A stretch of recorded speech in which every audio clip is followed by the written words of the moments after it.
非防止。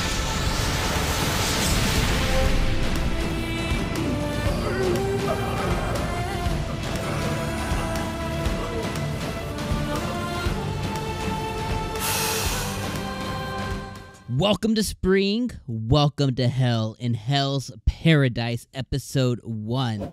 Alright, so should you watch Hell's Paradise? Well, I need to say it right now, especially for those who click off early. Hell yes, you should. This is exactly how you do in episode 1. If you're familiar with the channel, or if it's your first time here, hey, what's up? I'm Dom. Make sure you hit that like button, and of course, make sure you subscribe. Not enough of you do.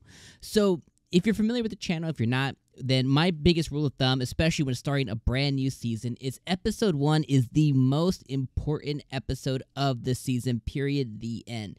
No matter what anybody says, we have this arbitrary rule in the anime community that you have to watch 3 episodes, you have to give it 3 weeks of your time, you have to wait around and watch 3 episodes.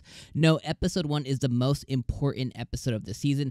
It's the hook to make viewers who are clicking maybe for the first time, maybe have just a little bit of interest, maybe just randomly saw an anime episode on High Dive or Crunchyroll or Funimation, RIP, or whatever site that they're looking at, and they're making a decision to jump in for the first time. In Japan, they're making a decision to turn on the TV, sit through commercials, and watch a specific episode. So that episode 1 needs to be killer, no pun intended with Hell's Paradise, but it needs to really come out and grab the viewer to really give them a reason to go on. Now again, a lot of folks in the anime community have the 3 episode rule, and that's completely okay. Even if episode 1 was kind of just okay, or maybe even if it sucked, they'll be like, okay, I'm gonna give it 2 more, but that's not every single person. So the episode 1 needs to grab you and hook you in, and that's exactly what happened here with Hell's Paradise episode 1. So I'm going to go into the should you watch it, and I really think that the short answer is yes. Now, for those who want to see a review on a weekly basis, all spring season long, I'm going to be doing a should you watch for every single spring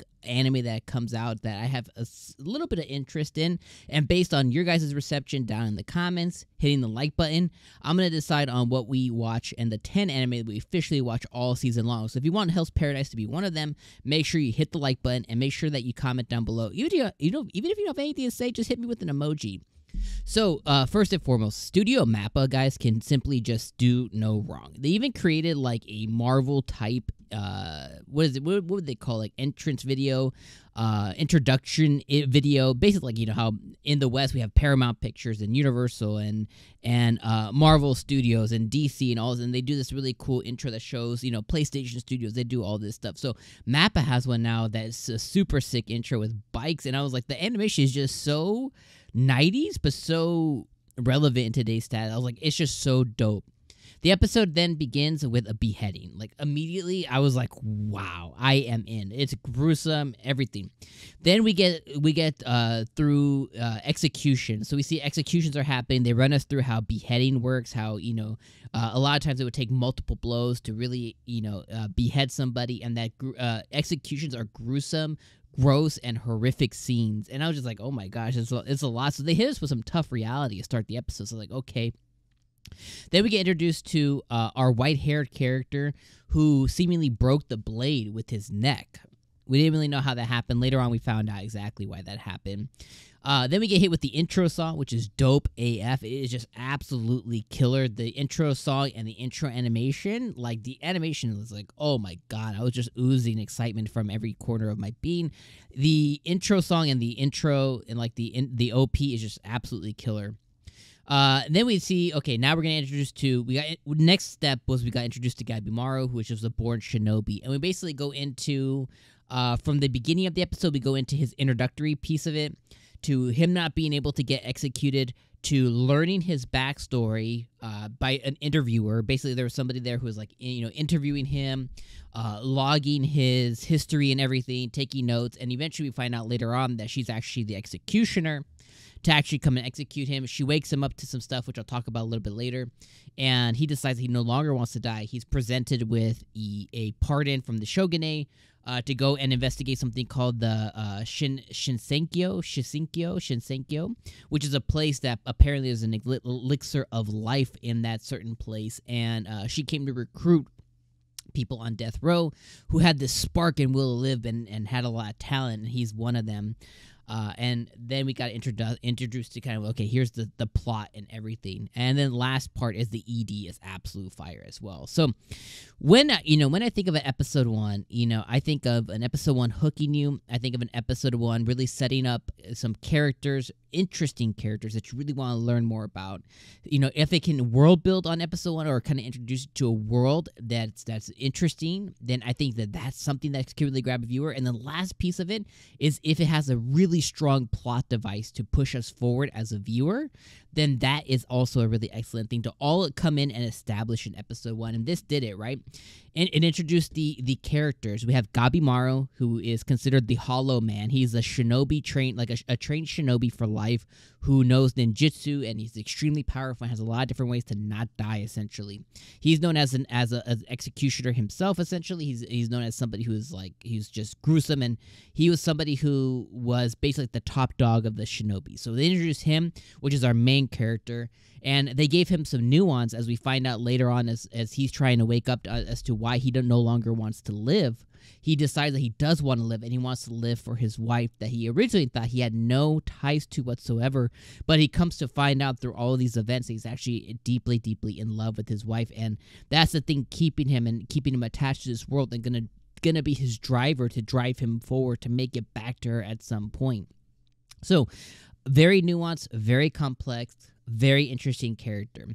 So they immediately they got that checkbox. The next part is they also introduce another character, which is Sagiri. She's an executioner. I think I wrote down her name, Yamada Asaemon Sagiri. Apparently, she's from hundreds of years long line of executioners. She happens to be a woman instead of a man, who typically, I guess, the executioners in this world typically men. It kind of makes sense. And she's from a long line. She's extremely powerful. He felt her bloodlust. He felt the ability for her to actually make an execution happen. She woke him up to the fact during her interviews to put together that he was actually in love with his wife. He kind of woke him up to that fact. So again, another really nuanced, really complex character is going to carry us forward. So it established the character part. Then the world piece of it, right? From the moment, you're not even noticing it, from the moment of the beheadings to the end of the episode, introducing the elixir of life, it world built all around us. So it introduced a really cool OP that gave us a glimpse at what the anime is going to offer. So immediately we're hooked there. Then it showed us a really gruesome black and white type of world, a world that has no color, a world that has a lot of death, which introduces a lot of depth to the world as well. So it introduced all of that to us.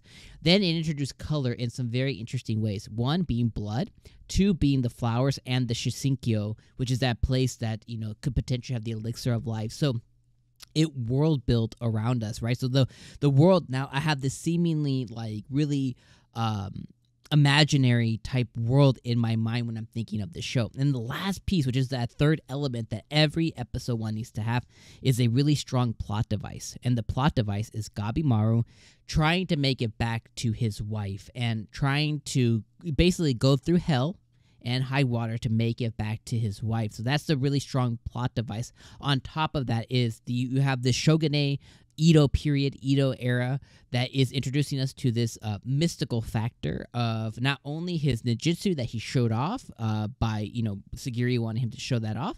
So he's able to show off his ninjutsu, so kind of like, again, magical abilities. And then the 𝐒𝐡𝐚𝐧𝐽 itself being this kind of magical place, magical world that exists within this world with all the color and vibrancy, another plot device to kind of move us forward. So now we have interest in Gabimaru as a character and what's going to be driving him forward, making it back to his wife.